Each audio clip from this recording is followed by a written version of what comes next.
Caméra Obscura 3.0, votre podcast sur l'avenir du marketing digital et des nouvelles technologies. Alors, nous sommes aujourd'hui en compagnie de Marianne Bandier, spécialiste en droit du numérique, dans le but d'essayer de comprendre ce qu'on a le droit de faire et ne pas faire sur les réseaux notamment. En gros, savoir où se situe la limite entre une trend, est-ce que c'est du plagiat ou pas, est-ce qu'on peut refaire ou pas l'identique. Bref, on est avec Marianne, salut. Bonjour, merci. Ça va très bien et toi? Écoute, super. Écoute, on est ravis que tu sois là aujourd'hui. Nous, toi et moi, on se connaît depuis un petit moment puisqu'on s'est croisés pas mal cette année. Ouais. Mais si tu pouvais en 2 mots un petit peu redéfinir ton métier pour le dire qu'on nous écoute. Alors moi, pour le coup, j'ai une triple ou quadruple casquette, mais on va commencer par le plus simple, avec MV Expertise, qui est donc ma société pendant de SD Digital, mais sur un autre type d'activité. Je fais, dans un premier temps, de la formation, B2B ou B2C. Dans un deuxième temps, je fais ce qu'on appelle de la médiation. Donc, c'est l'obligation avant toute procédure d'avoir recours à un essai à l'amiable. Imaginons que quelqu'un ne paie pas une facture ou vous n'êtes pas content du service. Avant de passer devant le juge, vous avez l'obligation en fait de trouver un accord. Voilà. Je fais ça maintenant depuis 5 ans. À côté de ça, il faut imaginer que cette obligation, elle est encore plus importante qu'on fait du numérique, puisqu'il y a un règlement européen là-dessus. Donc, je me suis spécialisée vraiment par rapport aux affaires, au commerce et au numérique, sur ce penchant-là. Le troisième, c'est de la stratégie conforme, et on va revenir. Conforme dans le sens que pour faire une bonne stratégie, et je pense que tu le sais aussi, on doit respecter du budget. Parce que si vous faites une super stratégie à 5 000 € et que la personne elle a que 1 000 €, en fait, la stratégie, elle sert un peu à rien. Et on doit respecter également des bonnes pratiques, des pratiques éthiques, de la conformité qu'on appelle. Et c'est le troisième volet, justement, de MV Expertise, où il y a tout un côté conseil et expertise, vraiment, pour le coup, sur, on va dire, le cadre qu'on peut avoir par rapport au numérique. Si on voulait un petit peu rendre le truc un peu plus digitaleux, on dirait que je suis une API entre deux choses qui ne doivent pas communiquer, donc le numérique et tout ce qui est en fait normes éthiques. Voilà. Donc, et droit, mais pas que, puisque moi j'accompagne les avocats aussi. C'est-à-dire que je suis pas... moi je remplace pas un avocat, ça c'est important de le dire. Je les accompagne quand il y a un litige ou pas. Et j'accompagne également... sur sollicitation, donc la justice et les juges. Ouais. Et donc là, en plein DMA, DSA, j'imagine qu'il y a eu beaucoup de... C'est encore en cours parce que l'entrée en vigueur est du 25 août, donc les gens commencent à rentrer dans la logique, les obligations. Il faut savoir quand même que ces 2 grands textes, ces 2 règlements européens, ils visent en premier lieu les énormités du web. On peut parler... de la demande, par exemple, des GAMAM, on peut parler, par exemple, de la demande d'Amazon sur le fait d'être retiré de cette liste et se demander si c'est pertinent ou pas. Mais on est dans cette logique-là. Il faut savoir que vraiment, ça va être 2024 où ils vont commencer à être taclés. On leur laisse le temps de cadrer la chose, à savoir que s'ils ne sont pas conformes, par contre, c'est des amendes allant jusqu'à 6% du chiffre d'affaires qui les attend. Alors c'est intéressant ça, ces amendes, parce qu'il y a quand même beaucoup d'amendes au fur et à mesure des années, contre Google, contre Meta, contre ci, contre ça. Et souvent, on dit qu'elles ne sont pas payées. Alors, il y a des recours, il y a des recours, il y a de l'appel. Il faut savoir que la justice, elle n'a pas beaucoup d'argent, en général. Ouais. Si on prend l'exemple de la France, on est extrêmement mal loti. En budget de justice par an, par Français, on a 69 €. Donc, voilà. Donc, au niveau du timing, c'est lent. Et puis surtout, en fait, ce qui se passe, c'est qu'une fois qu'ils ont une amende, ils vont se remettre, ils vont dire qu'ils étaient en train de faire quelque chose, ils vont le mettre en place. Très souvent, après, il va y avoir appel. On va leur montrer qu'il y a des mesures qui ont été prises, et donc l'amende, ou elle va baisser, ou simplement ils vont la payer, et ils vont faire souvent des accords à l'amiable. Le but, justement, le mal est déjà fait quand il y a une annonce de l'amende, puisque ça touche réellement l'image de marque. Savoir qu'il y a eu une amende à Meta et Instagram pour l'utilisation de cookies forward, etc. Le consommateur averti commence déjà à comprendre que le consommateur qui est, on va dire, un peu plus lambda du service, il dit « Ah oui, quand même, il y a une amende, elle est grosse, l'amende, ils ont dû faire un gros truc pour que... » Et rien que ça, déjà, ça a un impact. Donc, on est plus là-dessus aussi. Psychologique. Oui. Alors, je t'explique un petit peu pourquoi je t'ai proposé de débattre un petit peu de ce sujet-là qui est Alors, c'est pas le sujet, n'est pas le plagiat, le sujet, c'est plutôt la création de contenu sur les réseaux, et notamment le fait que tous les nouveaux éléments qu'on peut utiliser, qui sont des mèmes, qui sont des trends, qui sont des contenus qui sont tournés dans tous les sens, pris, malaxés, repris, etc. Dernièrement, je suis tombé sur une vidéo, donc je la passe. Donc en anglais, une mise en scène plutôt amusante d'un personnage et qui s'écoute et qui se regarde et qui est drôle. Et quelques semaines plus tard, la version en français. Je la passe. Mhm. Alors donc moi ça m'a rappelé un certain Gad Elmaleh. Tiens, je sais pas si ça te parle. Qu'est-ce que tu peux nous dire par rapport à ce genre de deux miroirs en fait entre une version et une autre? Alors, dans un premier temps, j'ai envie de dire que les plateformes, les réseaux sociaux, ce qu'on appelle nous vulgairement des réseaux sociaux, je pense que le terme anglais a plus de sens, social media, parce que pour le réseau social, ça enlève un peu la fonction numéro 1 de l'outil qui est donc un médium. Et ça, c'est le point numéro 1 qu'il faut replacer. La deuxième, c'est que les gens oublient fondamentalement que quand ils sont sur justement ces plateformes de contenu, ils acceptent des conditions générales d'utilisation. Ces conditions générales d'utilisation, pour ne citer qu'un exemple simple, on va prendre Facebook, le groupe Meta, elles sont par rapport à tout ce qui est européen, la extra grande majorité abusive, notamment sur la propriété intellectuelle. Sur la propriété intellectuelle, par exemple, d'Instagram, on dit que la propriété intellectuelle de l'utilisateur, une fois que le contenu est publié sur la plateforme, il appartient aussi à la plateforme. Non, il appartient à l'auteur, donc le droit d'auteur est maintenu, parce que ça c'est un droit exclusif inaliénable et ça bouge pas. Et de toute manière, en fait, c'est pas que ça bouge pas, c'est que ça peut pas bouger. Le problème, il est à la base. Par contre, la propriété intellectuelle, elle est gratuite, transférable, mondiale, et aussi, j'ai envie de dire, sans accord préalable. Qu'est-ce que ça veut dire? Ça veut dire qu'une fois que tu as publié ton contenu, et ben en fait, si la plateforme elle a envie de l'utiliser ou si quelqu'un d'autre a envie de l'utiliser pour, de base, faire quelque chose de similaire, ça va, au niveau de la propriété intellectuelle, ça va pas bloquer. Là où ça peut bloquer, c'est au niveau du droit d'auteur. Parce qu'il y a un concept d'originalité qui est lié au droit d'auteur que là, on n'a pas. Si on prend l'exemple qu'on vient de voir, on a une personne qui prend exactement la même chose, mot à mot, mais traduit. Mais le droit d'auteur, ça implique quand même que la personne, elle ait son propre système pour faire valoir ses droits d'auteur de manière régulière. Le minimum quand même, quand on est un créateur de contenu, c'est déjà citer sa source. Ne serait-ce que pour appuyer, ne serait-ce que pour appuyer ce qu'on fait. Lui, si, une fois qu'il a publié, il considère que la rémunération de la plateforme, c'est-à-dire le nombre de vues, le nombre de likes et le nombre d'interactions vont lui payer, on va être valorisé assez, et que derrière, ça inclut également perdre ces droits-là, c'est à lui de les faire valoir. Mais il faut que le premier en fait créateur, celui qui a eu l'idée, c'est l'idée originelle, il faut quand même qu'il sollicite. Voilà, c'est ça. Et puis surtout, après, c'est des recours qui peuvent être longs et compliqués.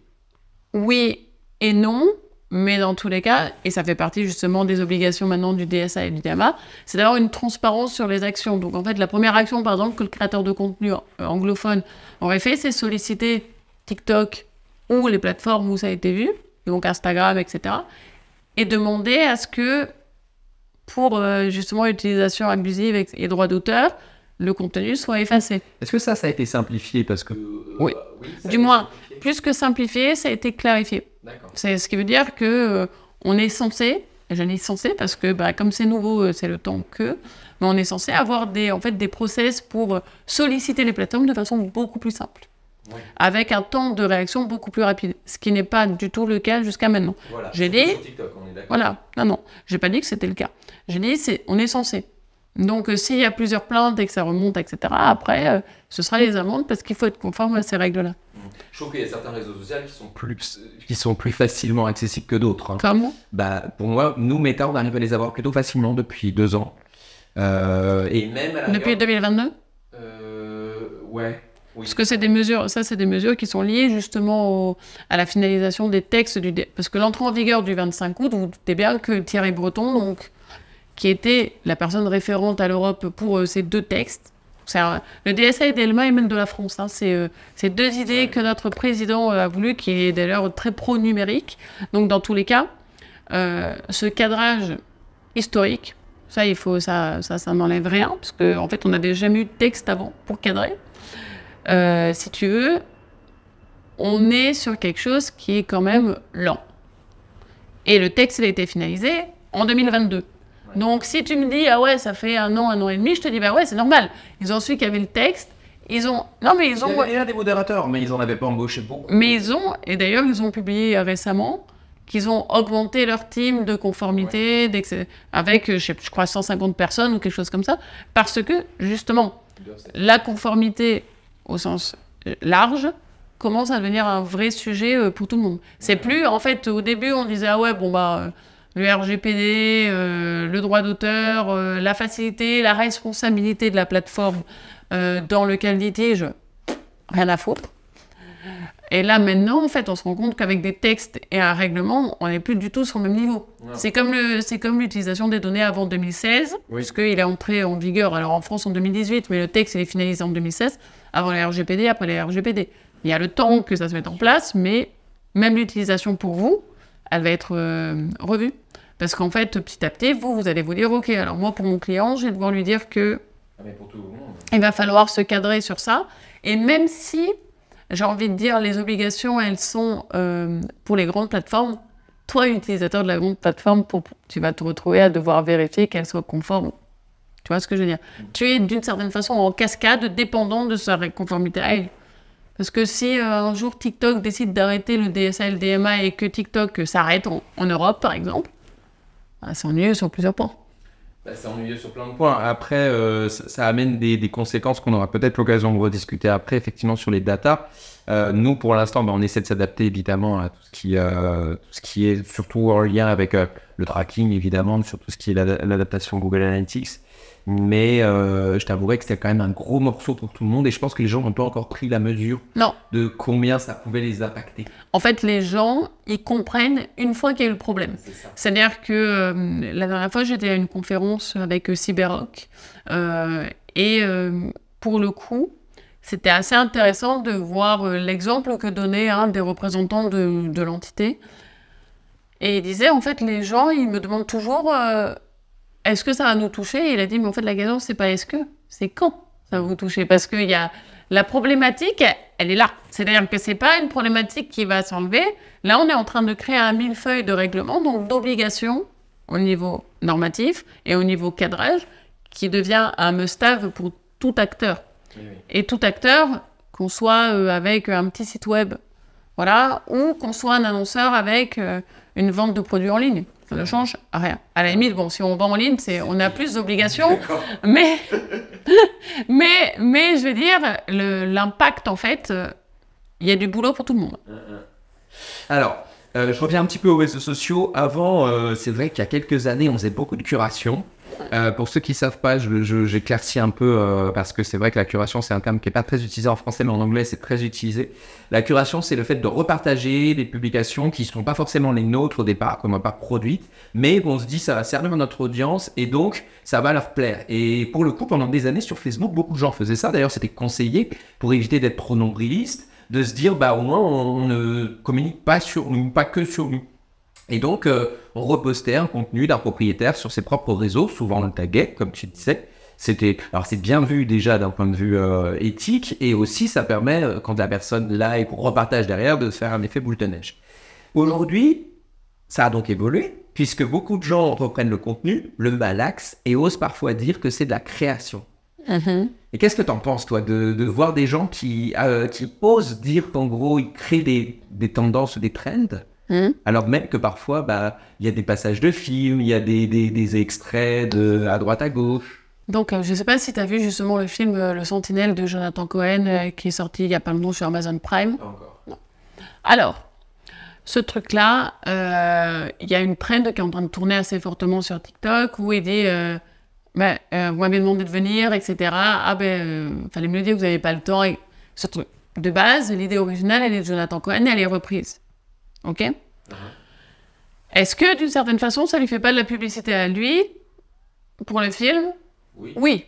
La même chose qu'avec le morceau de... Je crois que c'est le flambeau avec non mais Hasard de dingue, de Pierre Ninet, où on en a entendu de partout. Là où c'est un peu différent, c'est que dans ce cas précis, l'œuvre, elle est figée. Elle existe à proprement parler, en dehors du trend. Ouais. Je m'explique. Dans un film, là, l'œuvre, elle ne va pas bouger. On ne peut pas la remalaxer. C'est sa voix qu'on va réutiliser, on va faire un playback.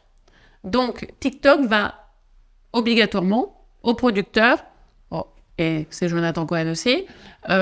pour 23 secondes. Ouais.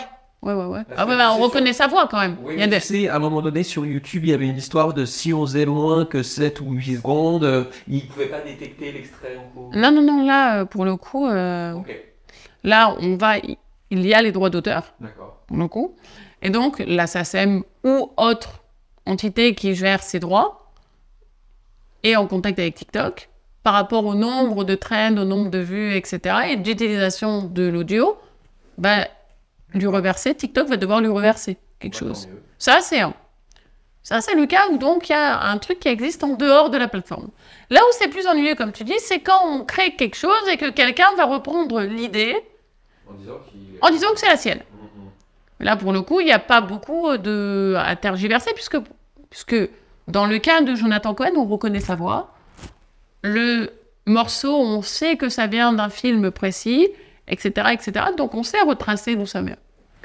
Quand on remalaxe une idée de quelqu'un et que c'est pas la nôtre, c'est l'idée de la personne et on est en train de lui voler son idée. La base même du droit d'auteur, c'est l'originalité de l'idée. L'originalité, en fait, et l'antériorité. Donc, pour répondre donc à la question et par rapport à la traduction, le fait qu'on ait une preuve d'antériorité a déjà valeur par rapport au droit d'auteur. Oui, même principe que sur ce qu'on appelle en SEO tu sais l'élément j'ai plus le terme on dit qu'une page on sait si elle est dupliquée ou pas parce qu'elle est au départ canonique.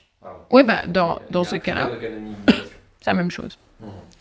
Dans les deux cas, on se retrouve, pour faire extrêmement simple aussi, sur le fait que la personne qui a créé la chose, qu'elle soit sur une plateforme ou pas, le droit d'auteur il doit être respecté, point. Donc, remalaxé ou pas, une idée, elle n'est pas protégeable. Donc, imaginons qu'on décide tous les deux de parler du DSA et du DMA. On a le droit de dire, sinon ce serait ballot. Ça veut dire que la personne qui a créé pour la première fois un jean, ou peu importe n'importe quelle idée de playback ou de trend, personne ne peut la copier parce qu'elle a eu l'idée avant. Non. Ça, l'idée, c'est pas protégeable. Par contre, c'est la façon de faire qui est en fait mise en avant. Si par contre, ce qu'on malaxe, c'est extrêmement proche de la façon de faire de la personne initiale, on arrive sur une problématique de plagiat. Et c'est la même problématique que tu retrouves avec les IA génératives. Oui. Quand tu as à la manière de Tim Burton, en fait, en réalité, c'est bien le à la manière de Tim Burton qui bloque. C'est pas le fait de parler d'une épouse cadavre. C'est ça. Oui, d'accord. Et justement, alors, est-ce que les trends, tous ces éléments-là, ils ne sont pas justement au départ quand tu pourrais te copier et réutiliser les mêmes et même les mêmes en général, en fait, c'est ultra complexe. Il y a un vide juridique autour. Ouais. La première, c'est parce que on va se demander qui est l'auteur. Je m'explique. De base, typiquement, un mème qu'on voit assez souvent, c'est Robin et Batman. Oui.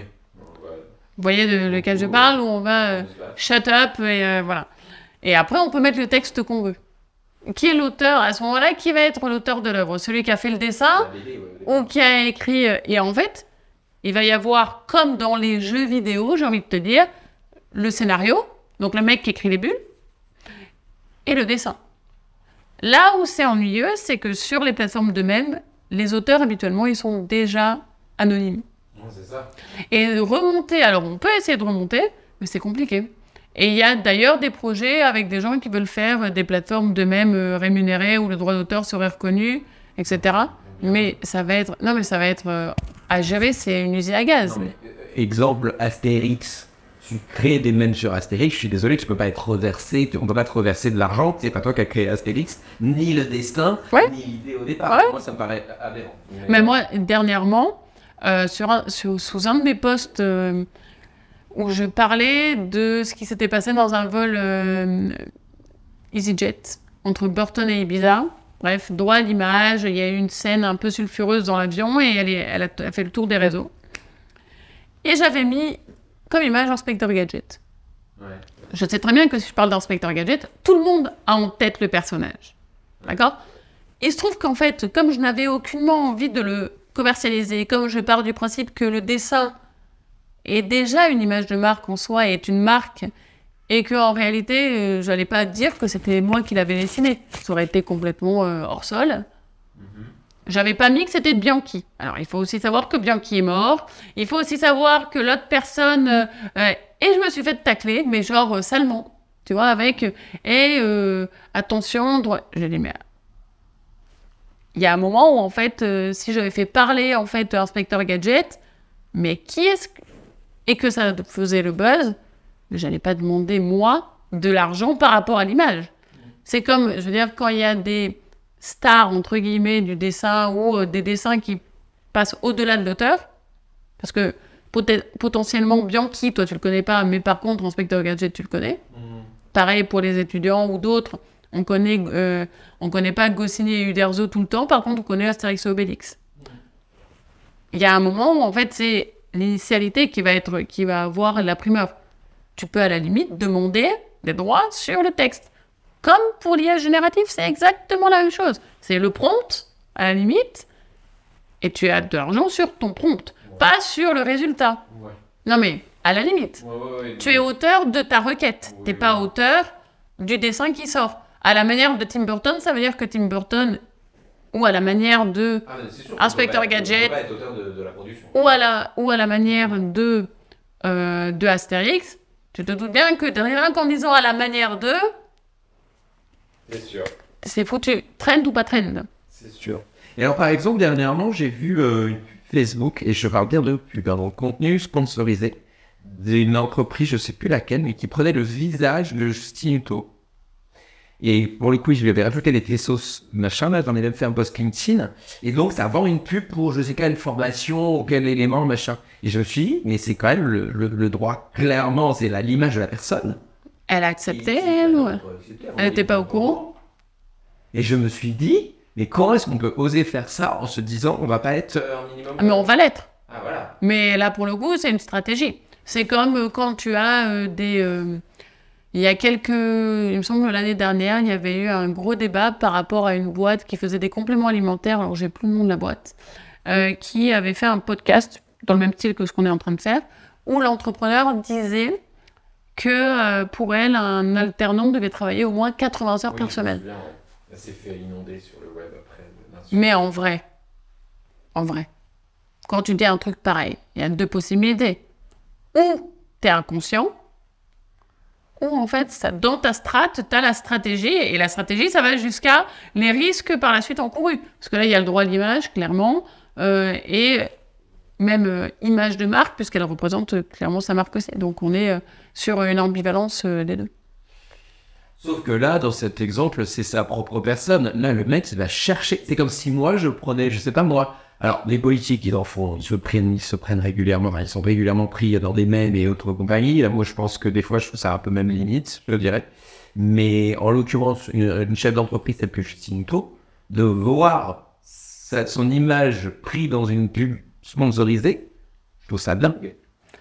Alors, oui et non. Du moment où, en fait, il y a un moment où quand on décide de faire du contenu à la première personne, on se doute bien que son image un jour ou l'autre, c'est... voilà. De l'autre côté, tout le travail après, ça va être justement de parler de droit à l'image et de potentiellement problématiques sur l'image de marque avec tous ces conseils légaux. Là, je pense que la pub, tu l'as vue une fois, est-ce que tu l'as revue? J'en ai déjà un prime écran, donc oui, je l'ai vu parce que ça m'avait suffisamment choqué. Oui, mais est-ce que tu l'as revu sur Facebook? J'en ai vu d'autres un peu dans le même style. Après, je me suis dit, tiens, il change d'idée, mais dans le principe, c'était quand même quelqu'un un peu connu. En fait, il essayait d'attirer avec un visage connu.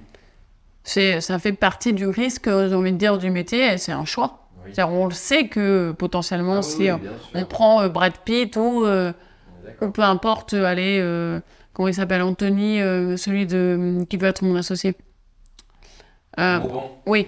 Si on prend sa tête et qu'on lui met 2 faisceaux lumineux, parce qu'il me semble avoir vu ton post, dans une certaine logique, si tu reçois une mise en demeure ou une lettre t'intimant d'enlever directement la publicité pour ne pas entacher mon image, etc., tu le sais. Et tu sais que c'est ce sur quoi s'est basée la défense de l'avocat de Michigan. Ouais. Tu dis ce truc-là? L'avocat de Michigan, c'est un gars qui a acheté des abonnés. Alors, je ne devrais pas dire ça parce qu'officiellement, je pense que ça pourrait me porter préjudice. Mais en tout cas, il y a un gars, un YouTuber, qui a démonté tout son truc, qui disait c'est pas normal d'avoir 10 millions d'abonnés. Et 3 likes. Voilà, et être inconnu, sinon, de la plupart des gens. Si tu veux, il avait autant que Squeezie. Et à un moment donné, il a dégrossi le truc et il s'est rendu compte que la personne avait acheté des abonnés. Il a fait une vidéo qui a eu le buzz, etc. Et le mec a fini par le poursuivre, non pas par rapport à ce qu'il disait, mais parce qu'en fait, l'avocat disait, vous décrédibilisez mon client qui, lui, a une activité commerciale et cette activité commerciale repose aussi là-dessus. Ouais. Mais, en fait, Mais il y a une jurisprudence qui s'est passée en France, sans aller aussi loin, avec une notaire, je ne sais pas si je t'en avais déjà parlé, et les avis Google, où en fait c'est exactement la même chose. C'est-à-dire qu'en fait on n'attaque pas le fait que la réflexion, on attaque le fait que voilà, on est sur de l'intuitu personae en droit, c'est le fait de rendre soi-même un service. Donc en fait c'est son image de marque quand tu vas voir ASD ou quand tu vas voir, j'en sais rien moi, un avocat. Tu vas pas que parce que c'est un avocat pénaliste. Tu vas parce qu'on t'a dit que ce mec-là était bien ou cette nana était bien. Résultat, là, ça entache son image réellement. On est presque sur de la diffamation, en fait. Ah bah clairement. Mais je crois que sur le... Enfin, presque. Totalement, même. Je crois que sur cette notaire... sur la notaire, elle a eu gain de cause, et en effet, parce qu'il l'a attaqué sur son rôle. Il n'a pas attaqué, il n'a pas dit... S'il avait dit, voilà... Le service n'a pas été conforme à ce que je m'attendais. Fini. Oui, voilà. Là, il y a une attaque directe sur la personne et donc ça passe pas, quoi. Tout à fait. Bon, mais c'est super cool, merci. Bah ouais, moi aussi. Ça nous a permis un petit peu d'y voir plus clair. Alors donc, je crierai peut-être un peu moins facilement au plagiat dans la suite. Mais ça va dépendre. Ça va dépendre toujours quand l'idée, elle est bonne et que tu la reprends, mais que tu la mets à ta sauce. Ça marche.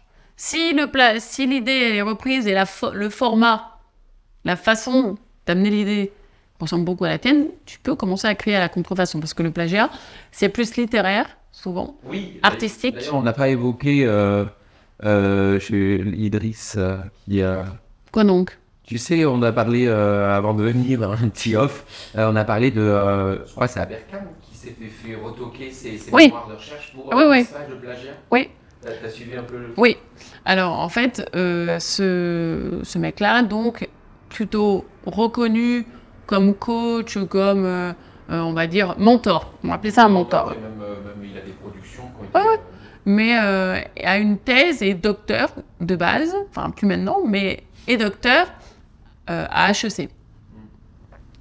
Et il se trouve qu'il a demandé, en fait, que sa thèse soit privée pendant 5 ans. Oui. Donc déjà... Le move est déjà intéressant, je trouve la stratégie est pas bête. Si on a quelque chose, parce qu'on se dit, ok, sur 5 ans, les gens, ils ont oublié le temps. Sauf que lui, le problème, c'est que dans les 5 ans, il est devenu connu. Ouais. Donc on n'a pas oublié sa thèse. Au contraire, on s'est dit, ok, dès qu'elle sort, et il y a quelqu'un, de la même façon que pour les abonnés du créateur, du content creator, ils sont allés éplucher sa thèse. Mais ça veut dire que, la thèse, si elle fait 300 pages, il y a quelqu'un qui a fait donc toutes les pages, qui a passé tout le document. Et c'est aussi ça, il faut imaginer quand même qu'il y a quelqu'un qui avait envie aussi de le prouver, que c'était un affabulateur ou que sais-je. Dans tous les cas, il y a un chapitre entier de quand même 40 pages qui est totalement plagié. Qu'est-ce qui se passe? Quand il y a du plagiat, et c'est pour les œuvres littéraires donc, ou artistiques le plus souvent, mais surtout littéraires, et ben, la personne, elle va se retrouver en fait à avoir sa thèse qui n'est plus valable, son titre qui est enlevé, Et 5 ans de nouveau pour pouvoir la repasser au besoin. Ouais. Ah là là. Bon, en tout cas, on sait pas où on va, mais on y va. Hein, on y va, et puis c'est mieux d'avoir des idées et de garder les siennes, en fait. Hein. Ouais, bien sûr. Bah, moi, c'est ce que je voulais faire aussi. Après, c'est vrai que nous, le plagiat ne nous concerne pas trop, sauf parfois sur de la création de contenu article. Moi, j'ai eu des articles qui ont été complètement... Ah, mais moi, ça m'est arrivé aussi. Et j'étais sidéré. Moi, j'ai eu des thématiques où je me suis retrouvée, je sais plus de quoi je parlais, et je me suis retrouvée avec un article qui était exactement le même 4 jours après. Ouais. Alors, le format était un peu différent, ils avaient une audience qui était bien plus grosse que la mienne, mais c'était quand même bizarre parce que, franchement, ce dont je parle sur les réseaux, c'est un truc quand même... On n'est pas en train de parler de cuisine, on est en train de parler d'un truc où il faut quand même aller chercher la petite bête, aller voir... Là, typiquement, ce matin, j'ai posté le fait que si, par exemple, on laisse sa clé USB à son ordinateur de travail, même si la clé USB est personnelle, l'employeur a le droit d'aller regarder dans la clé USB, sans le consentement de l'employé. Et donc, je me dis, tu vois, pour arriver à ce genre d'information, c'est pas l'information que tu te lèves tous les matins et tu trouves sur le web. Donc, c'était bizarre. Il y a eu 3-4 articles comme ça à la suite, et puis j'en avais parlé, puis ça s'est arrêté.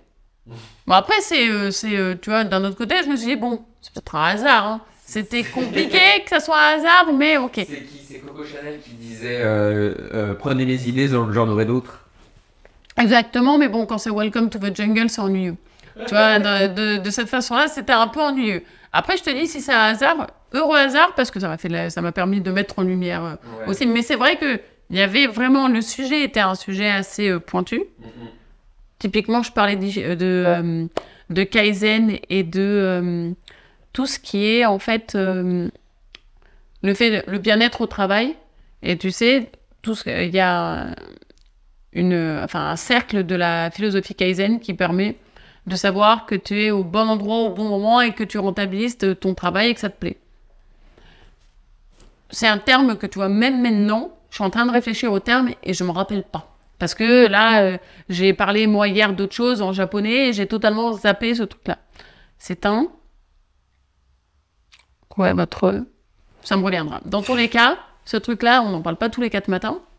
Et j'ai retrouvé 3 jours après, donc sur l'autre réseau. Donc je me suis dit, ok, la thématique, elle aura plu, quoi. Voilà. Et ouais. Et écoute, Marianne, merci beaucoup. Ça se termine aujourd'hui, ça se termine un petit peu de notre podcast qui est donc trimestriel et qui nous permet d'inviter à chaque fois des spécialistes dans leur domaine. Donc, c'est gentil. Ça aura servi aussi à notre audience. Et puis, on vous souhaite tout le meilleur pour la suite. Nous, on se recroise. On se recroise certainement. À la faveur de l'eau, là. C'est clair. À droite, à gauche. Et puis, à très vite. Bah oui, clairement. Fois, merci pour l'invitation. Et puis peut-être on va inverser, puisque moi j'ai aussi mon podcast, mais on parlera de choses un peu plus techniques. Ah, ok. Voilà, donc à toi de voir si tu as envie de te lancer, mais on sera peut-être... j'aimerais bien inviter quelqu'un, notamment sur le scrapping. Donc, ouais, alors oui, on est en plein dedans. C'est compliqué sur le gros hacking, ils font tout et n'importe quoi, ça m'agace.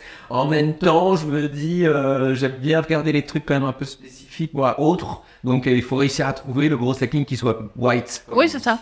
Mais ça peut être intéressant, voilà, si ça te dit, qu'on inverse les rôles et qu'on échange dessus. Ouais, super. Bah écoute, merci beaucoup et merci à toi. bonne continuation à toi. À très vite. Salut.